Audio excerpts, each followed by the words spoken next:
Hi, Hi. it's Maggie and Kat, and we're trying out our first podcast. We're calling it Tree of Life. COVID-19 came, the pandemic affected quite a lot of people, everyone I would say. Yeah. But for us, we're going to talk about how it's affected us. And sadly for us last year, we suddenly lost my mum. And then my big sister couldn't live without my mum, so sadly she took her own life. And we also lost one of our beautiful cats at the beginning of that. So for us, it's just a lot of feelings, emotions, and how in general life has been for us, and we'll take it from there. Each week we're just going to speak about some of the things. So really our first thing's about how has COVID-19, the pandemic, affected your life?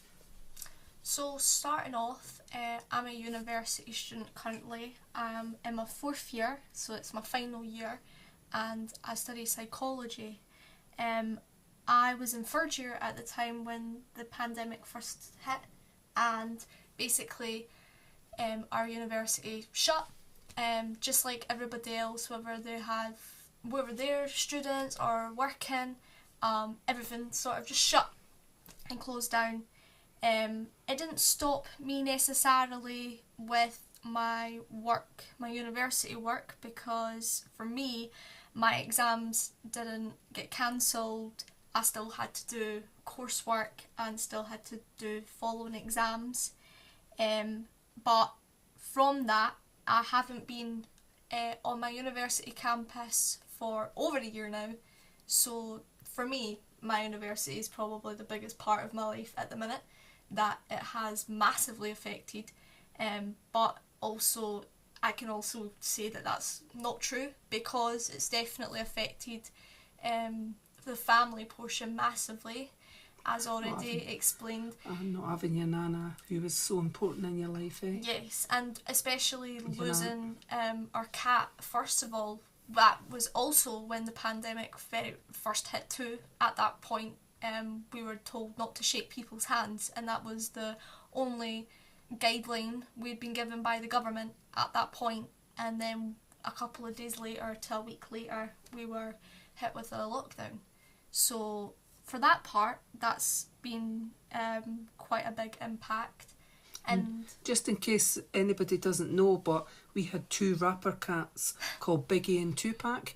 Biggie after B.I.G., the notorious B.I.G., and Tupac XXX, two rappers, big American rappers from NYC. Yes. Sadly, Tupac died unexpectedly, suddenly in 2019, in July, and that really upset us. And sadly, in 2020, when the pandemic came, our little Biggie boy turned ill, probably without having his brother, and sadly his life ended. So in that time period, it was not even a full year, and we had to deal with that. And then, like you mentioned, with Nanny, that was only a couple of months later. And then with your sister, that was even a matter of weeks, to be fair, or to maybe 2 months. So there's that portion is probably, I would probably say, is the biggest impact of all. Yeah, defo. For me, it's definitely been finding my mum. My mum had a fall. She went to hospital. They told me she had a bleed in the brain. They told me she was going to be okay. She came back out after a couple of days. Then about 10 days later, she had what I thought was like a stroke, and took her back into A&E. She was kept in for 8 days. She had a second bleed in the brain. They did all these tests, told me she was going to be fine. Less than 7 weeks later, I found my mum dead. I had to break into her house. Normally, I have the keys to her front and back door, and I used the back door. For me, it was like my world totally collapsed. My husband, I had to call my husband and help for him to come up, because she wasn't answering her door and I couldn't get in. For us, once my mum, this was June COVID, I just couldn't believe it. My whole world just, it's like so hard to explain really.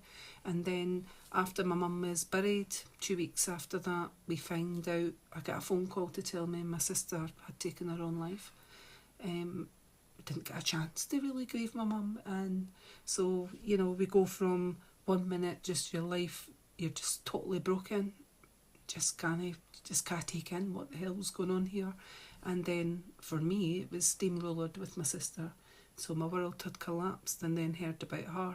So the COVID-19, I know everybody's gone through something, and I've lost so many people, but we have had to deal with so much in such a short time, and life's never, for me, is never going to be the same again. Because of course the start of the pandemic for everybody was quite scary, because we were really unsure about the virus at first, and we didn't have the same information about it as we do now. We have vaccinations now, and people are, you know, getting vaccinated, and just we have a better understanding of the virus than what it was back then. So it was really scary, because really we're trying to keep everybody safe and really keep our distance, and then trying to keep people safe, and then things like what we've had to deal with had happened. Yeah, we followed Boris Johnson's rules to the T.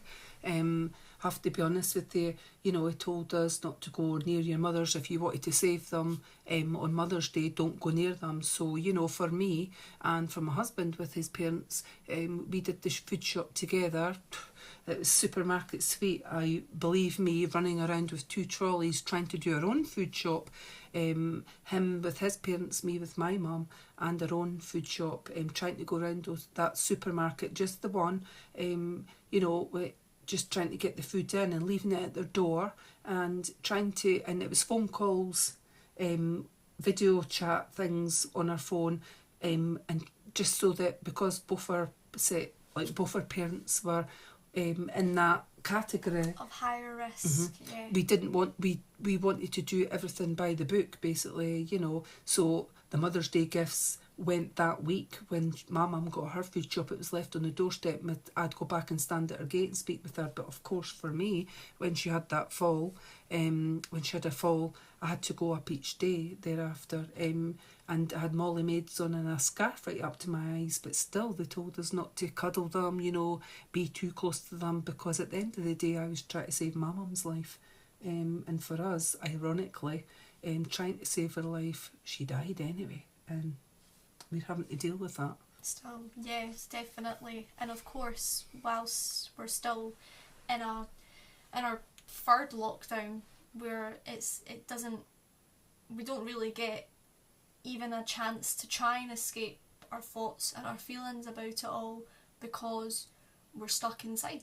We're stuck indoors. We can't do the normal things that people would do. You're right. Part of my life with my husband, etc., was travelling, going to gigs, going away for the day. You know, we'd go walks, whatever, in Scotland, and we'd stop, have our lunch first, and go to various places. That was all what we loved. For Kat, I mean, you know, she can hardly see her boyfriend because of how COVID's been, and the, you know, all the laws that have been put into place. Not even our friends, everything's got to sort of be done chatting over the phone or that. I've described having FaceTime. Being in a relationship and having friendships, it's like being in long distance with everybody, because you're not really getting to see them at all. You see them over FaceTime, so it's really difficult. For us, we had such a massive loss with losing my mum. She was my best friend, she was my rock chick, she was everything. She went to the rock gigs with me. My husband goes to other bands, indie bands, punk bands with me. I've been to lots of gigs with my daughters. Both my daughters, Kat and my other daughter, Kim. But my mum, it's just been absolutely terrible. I can't come to terms with it. I don't think I'll ever, and my sister, to know that, you know, I will never see her again. Well, maybe, I hope one day when my life's over, that I will see them again. That, if there is such a thing, you know, who knows.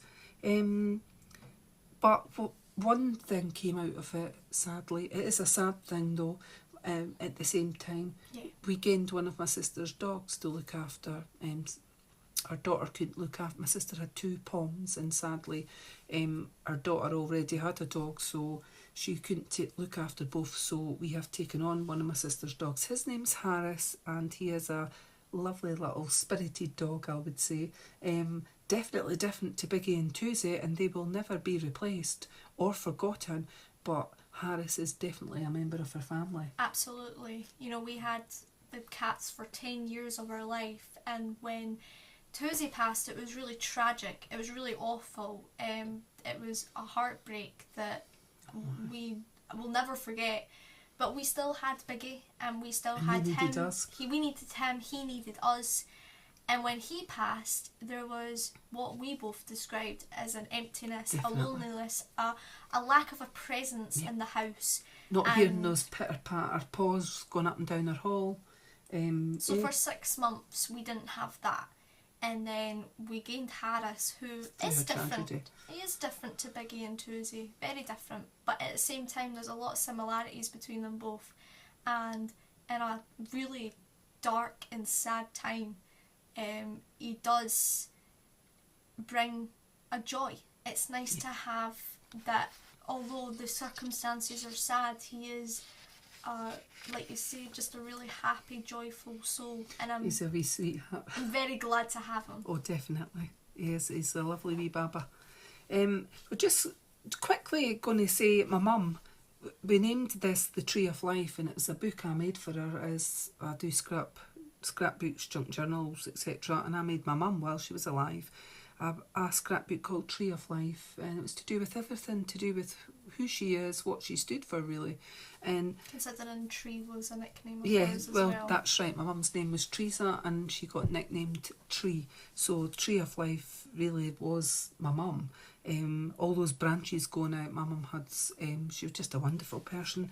So we've said T stands for talented. That was my mum. R, rock check, my rock check. E for energetic. By God, could this woman dance? Yes, she had more energy than me And at her me. age. E for excited, because she was very excited about a lot of things. If she got on holiday or was going somewhere and meeting with her friends, she was just one of those people, very happy. The O, tree off. So the O was 1 in a million. That's who my mum was. Guns N' Roses, you're 1 in a million, babe. And F was full of life. The L is loving and lovely. I for intelligent, she really was intelligent. Very clever. Yep. F for funny, and the E for encouragement, because she encouraged every single one of us and thought the world of us all. But she would encourage you with everything, whether it was a job, just Cat with her studying. She was just full of encouragement, and she always complimented everybody. Yeah, she never had a bad word to say about anybody. She was always out there to make people feel better. She would just randomly talk to somebody just to hopefully brighten their day, or she was just a lovely, lovely person. Yeah, she'd go out of her way to actually, like, if she thought somebody looked sad on a till when we were in a shop the days before the pandemic came, my mum would actually say it in a nice way. Instead of saying, "Are you grumpy? Why are you grumpy?" My mum would say, "Oh, has it been a long shift?" or blah, blah, blah. And she'd get that person smiling and laughing. And then the next time we went into that shop, that person would remember her, and it'd be, "Hello, hello," and they would start chatting. That's how it was. We're going to go into, just quickly, because this is just the first sort of podcast, we're going to go into how do you feel. So we've done how did COVID impact you, affect your life, and we're going to say, like, now, how, with what you lost or whatever, how it's affected you, how is it that you're feeling? How does it make you feel? That's a really hard question. The only way I can describe it is complicated. Some days I think very, not positively, but I think when I get up in the morning that I can actually deal with the day, which is very different to maybe even a year before, thinking about that I can, if I get up in the morning, that a good day is a day that I think that I can push through it. So complicated in that sense, that I have, that's the positive side, is that. And but also it's just it's really really hard, it's really really tough. Everything's, it feels sad, it's scary, and it's really hard to, for me at least, to justify how I'm feeling. I think maybe the best way to describe how I feel at the minute is just complete and utter stress. But Understandable. I'm hoping that when I finish university in the next couple of months, I can start to maybe see the brighter side of things, and hopefully deal with everything that's happened in the past year and live my life. But it's at the minute it's much easier said than done. Yeah, defo. For me, I've had every emotion. Obviously finding my mum, getting told about my sister, going out there, waiting 6.5 hours on them, bringing her out in a bloody trolley, covered obviously because I wasn't allowed to go into her house and see her, but I went and saw both my mum and my sister, obviously at 2 different times. In the funeral parlour, they didn't want me seeing my mum either in there, and they definitely didn't want me seeing my sister because of the length of time that she'd been. Both had a post-mortem done on them, so obviously with COVID it's a kind of waiting game. They didn't have COVID, but people come in front of you, you know, before they can do all these tests and whatever, but on them to find out, you know, how, if what they've died of, etc., and whatever. So for me, I've had every emotion and still gone through it, and it's sadness, pain must be the worst. With my mum, totally heartbroken, finding her screaming inside, and couldn't believe it. And Pauline, my sister, was like a steamroller had gone over me. I didn't get time to deal with my mum in order to have time with Pauline, for hopefully me and her, that we could have maybe helped each other, is what I believe anyway could have happened. But I didn't get that chance because at the time when my mum died, I had so much to cope with. I was her next of kin, had to deal with the funeral, everything, every business type part. So for me, I felt broken, I felt lonely, I've actually felt so empty. I had fear that this could happen. If it happened to my mum, then it could happen to any one of us, because what she died of was nothing to do with her falls. So this is something that we still can't come to terms with. We don't get it. We don't understand what they've said she's died of. We don't understand it. I've been numb. I felt sick. Then the angry at everybody, everything. The hurt I felt inside as well, that she was no longer here. Why my mum? Why? So of course my mum was a religious woman, and then you get people who are trying to help you, but the ones that are religious, I have to be honest, and I don't want to sound horrible here, but they tell you, oh, God needed your mum, it was your mum's time. No, it wasn't. I need my mum. I'm 52. I need my mum. She shouldn't have been taken from me, and I believe she should still be here. And I think that's one of the hardest things as well that you've had to deal with, is it was a sudden death. What people have said. You know, if it's like, oh, you'll get over it and move on. Those aren't necessarily words of encouragement, when people definitely deal with grief very differently. And obviously in your case it's been tragic. So hearing people saying these things doesn't make you feel better. No. If my mum had been lying in hospital and had cancer, I'm not going to say this would make it easier, but maybe doped up on morphine, and someone said, oh, she's out of pain, because I've had that said to me so many times. I just don't get it. She wasn't in pain when my mum was found suddenly. Her bleeds in the brain had disappeared, vanished. So she wasn't in pain. So I don't understand that. They mean well, but it doesn't work. You just get angry with it. And Pauline, well, that's just another big massive thing that, you know, taking your own life.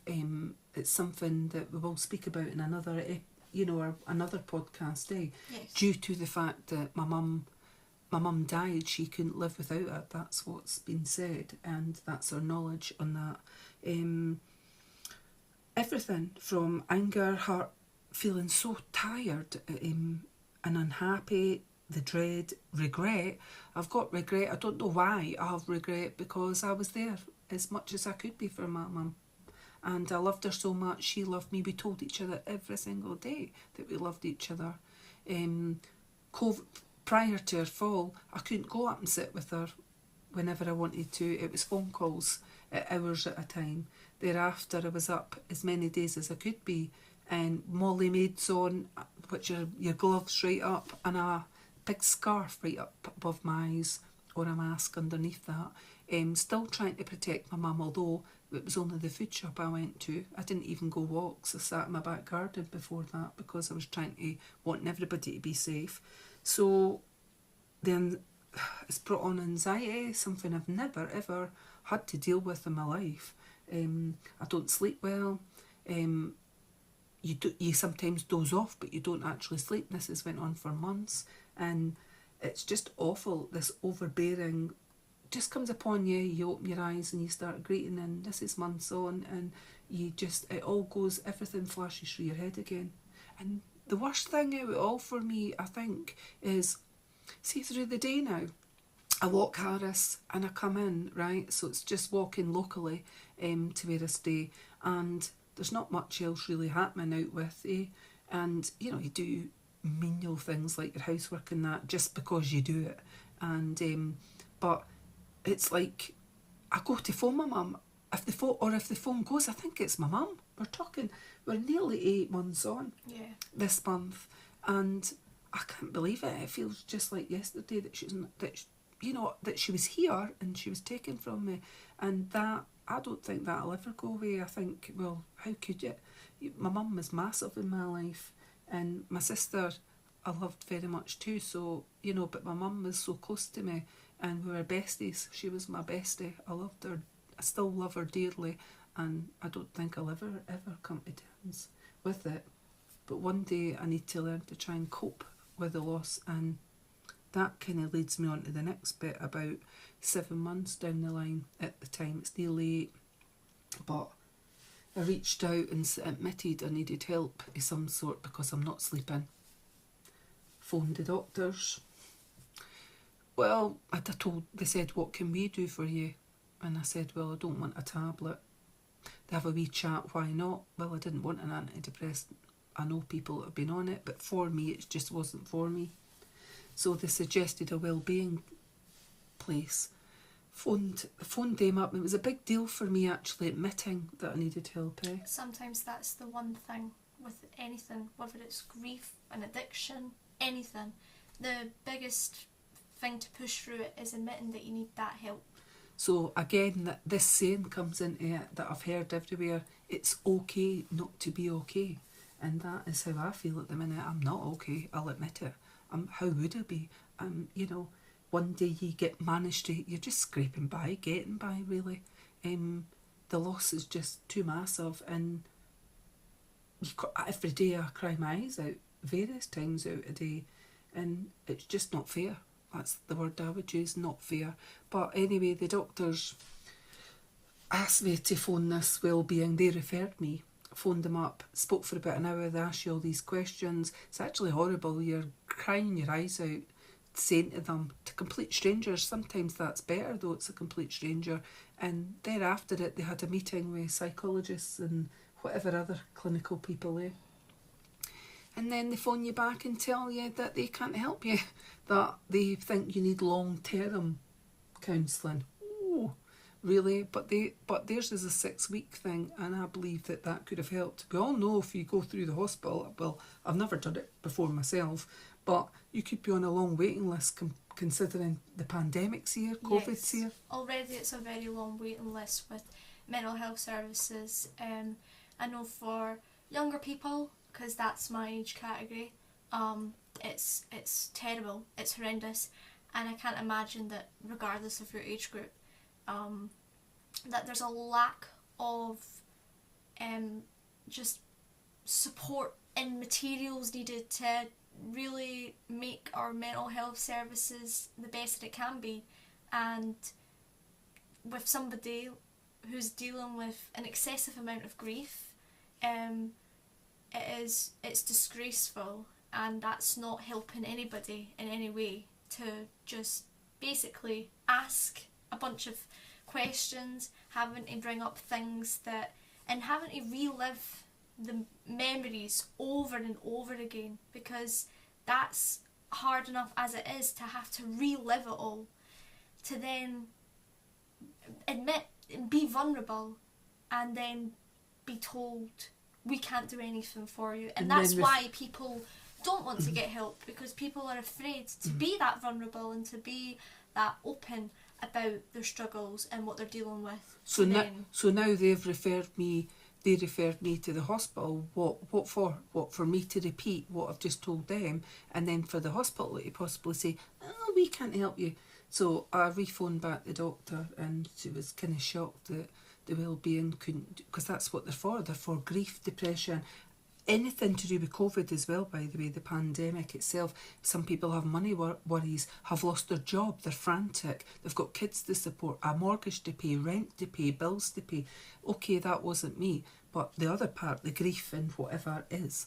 And I've now been told to phone crews. I'm kind of struggling with that one. Do I do it? Do I go through it again? And for them to say something similar, I just don't know.